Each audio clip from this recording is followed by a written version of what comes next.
welcome to this session on The Inheritance. The Inheritance, I must say, is one of the most fascinating books that I've had the privilege to read in recent times, and I read a lot of books being an English teacher myself. As far as this book goes, it has two stories in it. Fictional major plot and a historical minor plot, if I might call it that. And in the best traditions of literature, they converge at the end, and both of them speak about the redemptive power of love and the power of forgiveness. Without further ado, I'll move on to the author. Cauvery, one thing that struck me was this historical line that you have in the novel. How important is it, do you think, as a writer, to have to stick to historical facts when you also thread in fiction? How accurate is your history? So, Preethy, thank you, and thank you to KLF for having invited me. I'm delighted that you liked the book and you read it at such short notice. I know the previous person was supposed to have interviewed me but broke her leg. So thank you for reading it in such a short period. So just coming back to your question, I have only brought in historical detail into my book by accident because I never have plotted my novels. So this book, started off about a man coming back from England to Ireland, and because I'm very familiar with that particular peninsula, I knew that there was this little bit of history that not even Irish people know too well. It's kind of one of those hidden histories that academics know, but regular people don't. So when I decided to bring that in, then I knew that I actually had to be very, very accurate with the history bit of it, because otherwise, there'd be people would be poking holes in it. And I think it's easier when you're accurate. Because then you make less mistakes, even in terms of plotting and the timeline and everything. If you stick to the history, you don't have to deviate. Then yeah. Regarding reading the book so quickly, I read it in a day and a half, and I must tell this audience that it's a page turner. You're actually waiting to see what happens. It's almost a whodunit in the way it's been plotted. You were speaking about the area. There's such a strong sense of place in the novel. How important is setting in your novels? I think I'm quite a visual person. So even when I'm researching, I'm looking for visual references a lot. And the Beara Peninsula is it has such a dramatic landscape. It's also very isolated and lonely part. It's quite a lonely. Lonely is the wrong word. It's quite an isolated peninsula and very sparsely populated. But a lot of Irish history has transpired in that peninsula. And the man who I've written about in the historical bit of the book, O'Sullivan Beara, he was the last man standing against the British. He was one of the last clan leaders.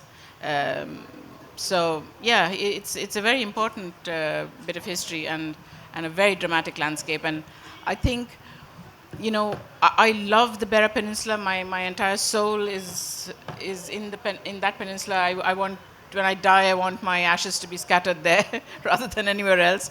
So it wasn't difficult to write it because I love it so much. Okay. Yeah. The story is about a boy who finds out that his sister is actually his mother. There's a criticism of faith and religion. The entire novel is a criticism of this kind of religious dogma, but it's not very in your face. It's not provocative or anything. One thing that struck me was the name Mary. Was it accidental? Is it because it's a very common name, or what struck me was the fact that it's Mary, and is it because she can be pure, and you don't have to this idea of pure and impure. It shouldn't be based on the idea of sexual morals. Yeah. Instead of which, towards the end you have, as I said earlier, the redemptive power of love, and forgiveness, which are actually, these are the basic Christian ideas. Can you just comment on that? Yeah, so I think for me, the book actually comes to life once the characters' names have been chosen, and I really kind of I dwelt on it for a long time, like 6 months, just on thinking about the names, and Mary was probably the easiest name because that was the most common name for girls in the 60s, who were born in the 50s and 60s, and if they didn't have it as their first name, it would almost definitely be their middle name. So, that name came quite easily. But I think naming your character, is I think a lot of writers obsess about the names of their characters. And once in all my books, once I have the characters' names, I know I'm going to be fine. And if the name is not right, like Kitty, she had a different name, and I wasn't happy with it for a long time until I had a conversation with a next door neighbor, and I was just saying it to him, and he said he said to me, "Oh, why don't you use Kitty?" And it just literally, that's just the perfect name, because and it fits the era, fits that time period as well. Okay. And it also fits. Kitty would have been the kind of name of a person who would have worked as a housekeeper for somebody, Yes. Yeah. I'd like to go back to the idea of faith. I mean, there are a few lines that you have. That's the power of blind faith. It makes you blind. Why did you decide not to go down that route? Making it a strident criticism of religion, but rather let the characters speak for themselves. Yeah, I think once you sort of I suppose I have been with a particular editor for a long time, and definitely she was of the show not tell school, and I think if you can show your characters through your characters and their actions, it's much better than actually just saying it. Okay. And of course, in terms of that particular line, I actually believe that so much. That's true. Myself. Yes, very much. And I'm an atheist. Okay. I grew up a Hindu, but I'm an atheist. I'm not an evangelical atheist. Okay. But I like to keep. You do what you want. Just let me be what I want, kind of person. So. Another thing is, there's a lot of Irish history. There's a lot of Irish landscape. But more than anything, what makes you connect to the novel is how you describe society. There's a lot in common between Irish people and Indian people. I suppose people everywhere. That's universal, isn't it? Yeah. I mean, gossipy neighbors, this kind of sexual stigma, Yeah. personal trauma. Can you just speak about that? Yeah. So it was one of the things, Preeti, that made us feel very much at home when we moved to Ireland, and that was the similarities in culture. So both countries, even though it's different religions, both countries obsess about religion. And even if you're not very religious, you can't shake off the upbringing.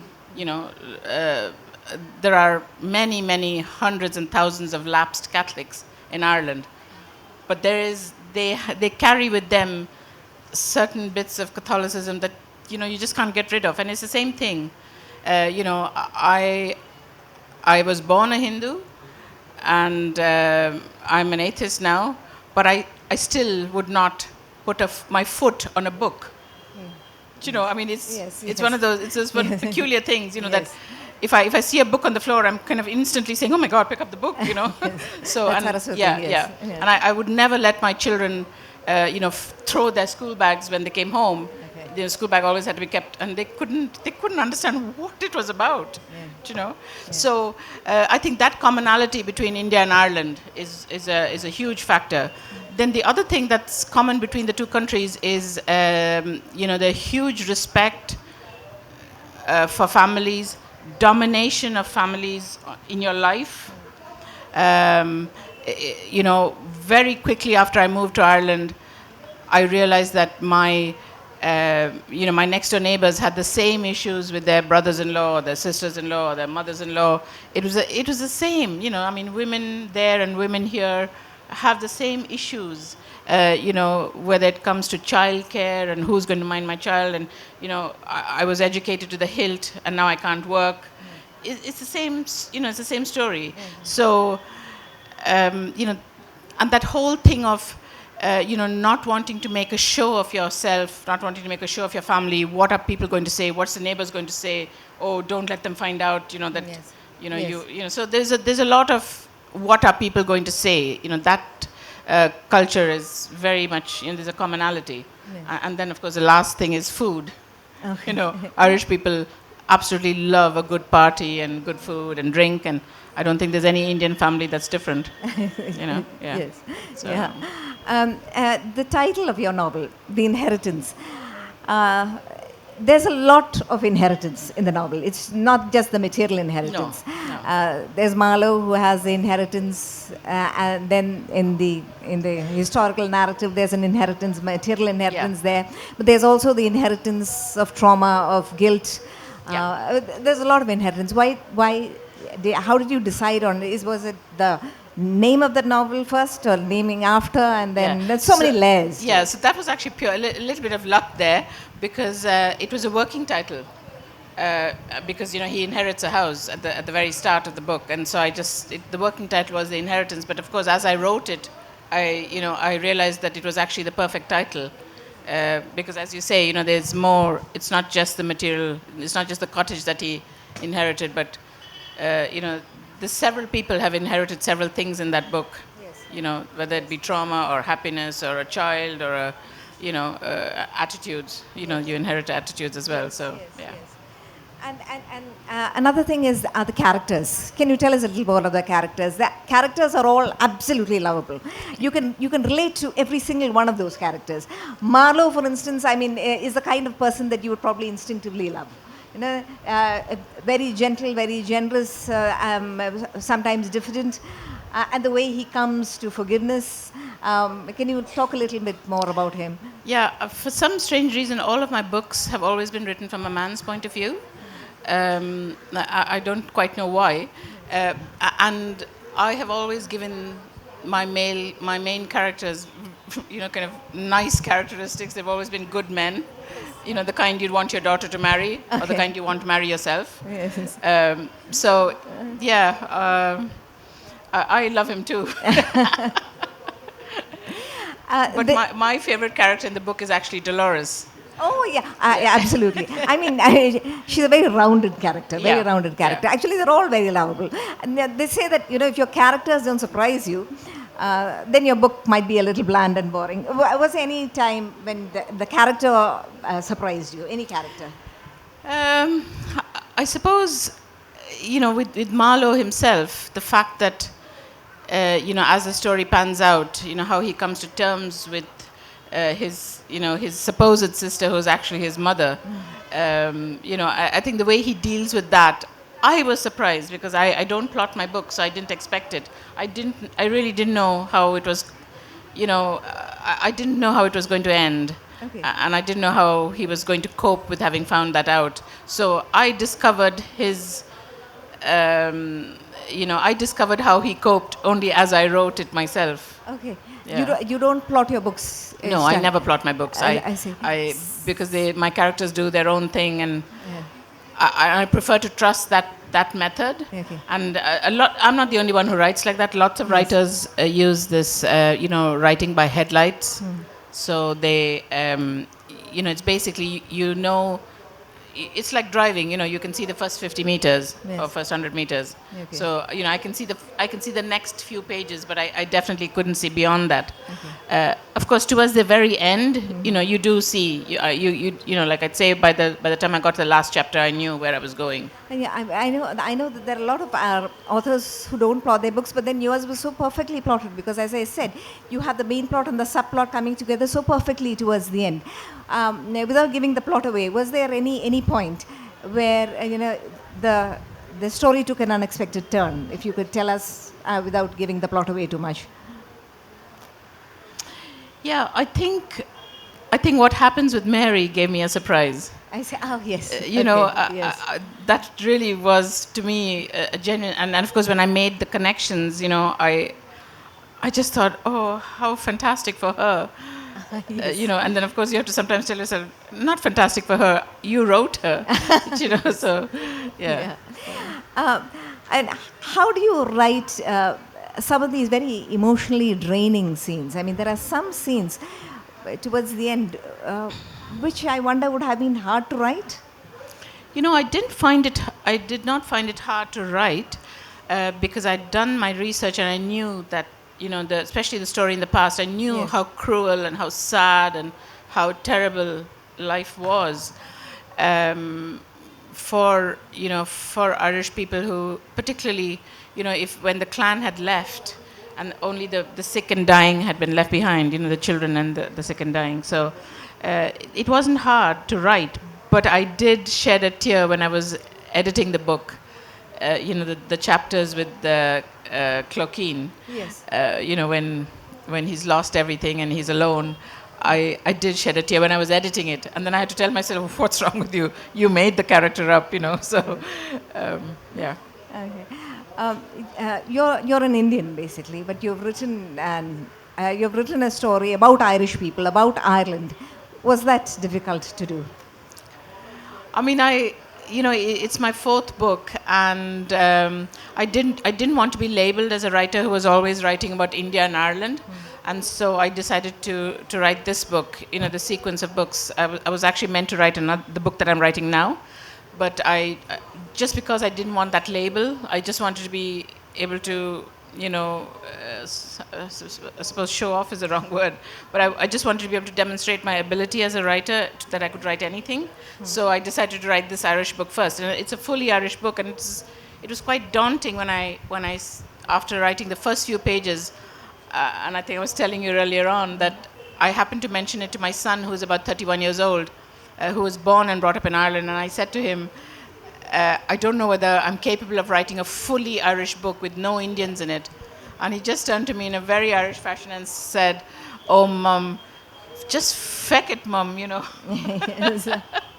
Just write the book. You're just procrastinating. That's what you're doing, you know, just write the book." And just with that behind me, you know, I just said, okay, if my children, who, you know, most of the time your children tell you the home truths, you know, Yes. you can get a lot of home truths out of your kids. Yes. So... And the cover, I think I was telling you this, that this cover, this is so apt. I mean, it's only when you get to the end of the book that you understand the cover.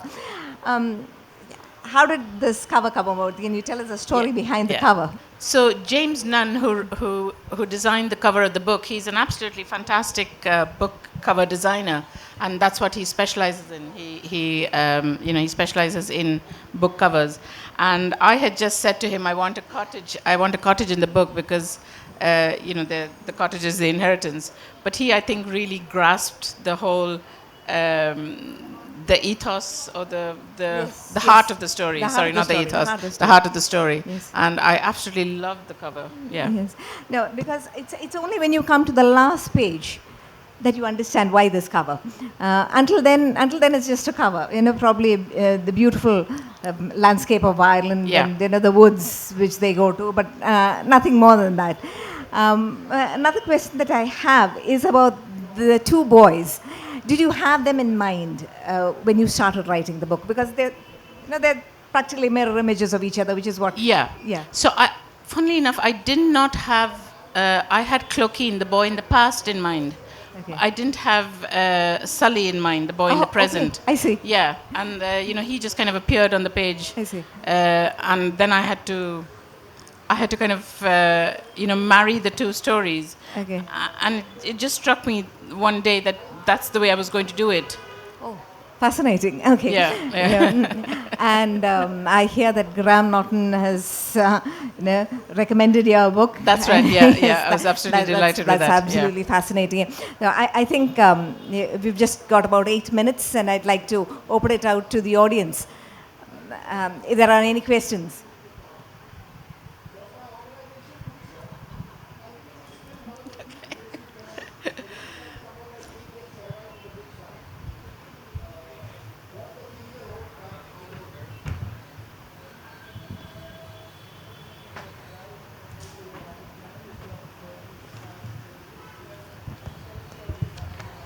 Good evening, Cauvery, and thank you very much, Preethy, for that really entertaining session. And I haven't yet read the book, but I'm really looking forward to spending some time reading through it in the weeks ahead. But a very quick question: Ireland and India are clearly known for their history of having great authors, and I wonder, Cauvery, are there any Irish authors in particular that you view as a source of inspiration, perhaps? Yeah, absolutely. I mean, when I first came to Ireland, Raymond, I read voraciously. I came to Ireland only when I was only 23. I left India when I was 23 to come to join my husband in Ireland.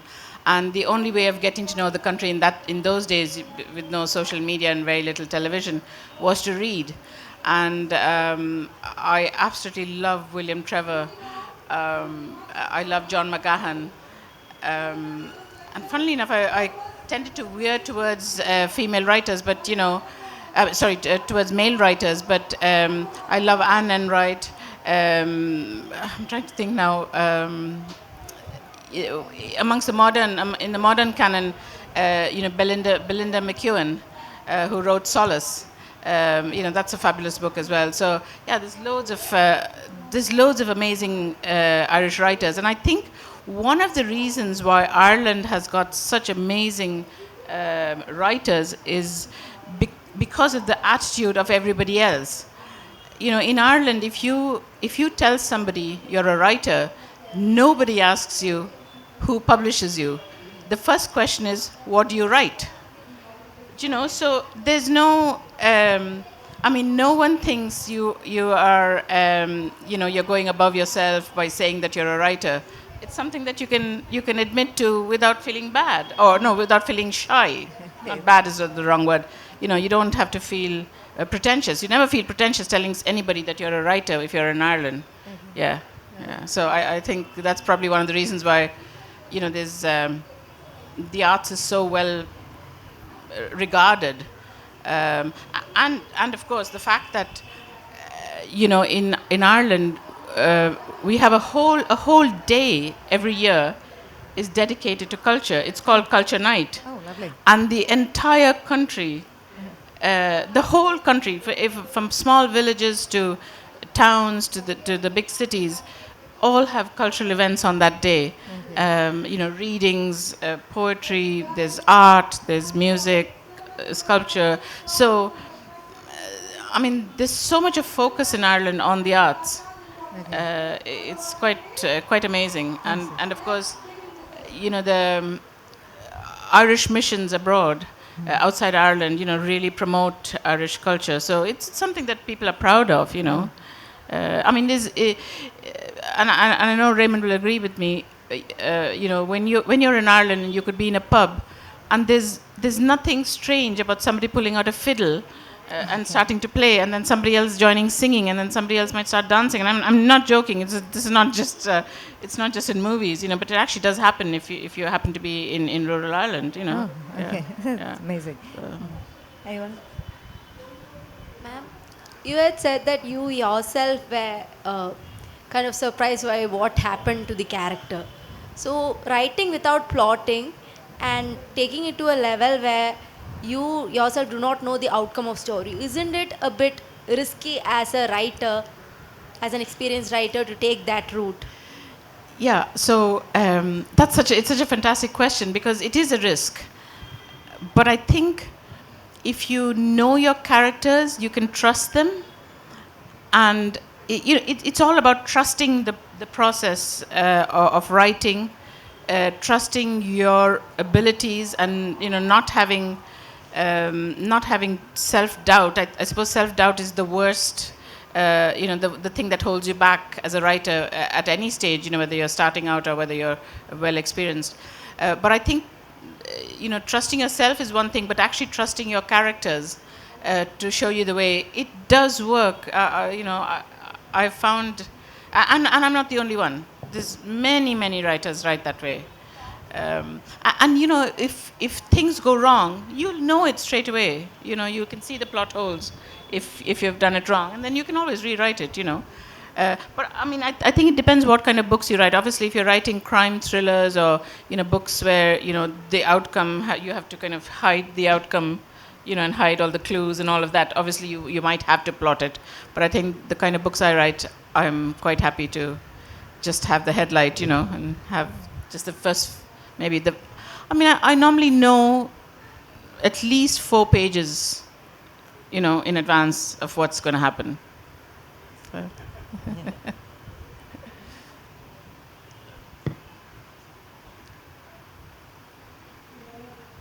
Can we get the mic too?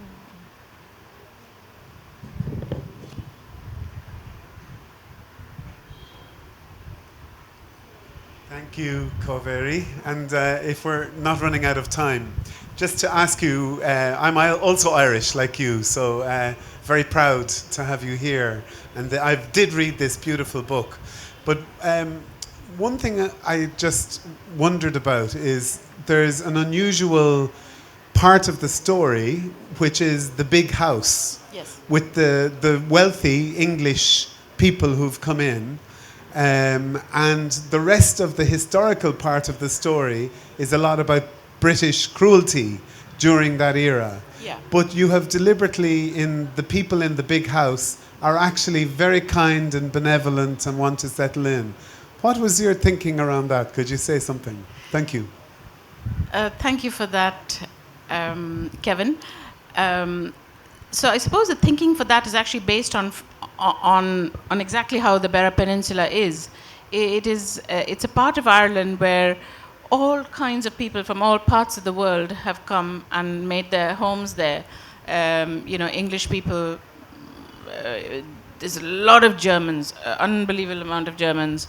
There's a lot of Dutch people as well, and people come. And they do become part of the community. There's very few people that would come and kind of, grate against the community. Especially in a rural community. There are a lot of a lot of English people in the Beara Peninsula who, came across in the 60s and 70s, and they started market gardens, and they became weavers, or a lot of them were writers, poets, and artists, and they did integrate, and I think that the horrible landlord version and the horrible big house people has been done so many times, and done beautifully, and truthfully as well. So I'm talking, coming back to your question, that couple literally arrived. I did not know that morning that they were going to be in the book. And I remember telling my husband in the evening, "You're not going to believe there's an English couple just came into my book." So, and I became quite fond of them in the book, So. Okay. So I think we're completely out of time, but I must say this is a book that everyone should read. It just opened my mind to a completely new vista, and I definitely want to read more. Thank you, Cauvery Preethy. Madhavan, it's been a pleasure. Thank you. Thank you.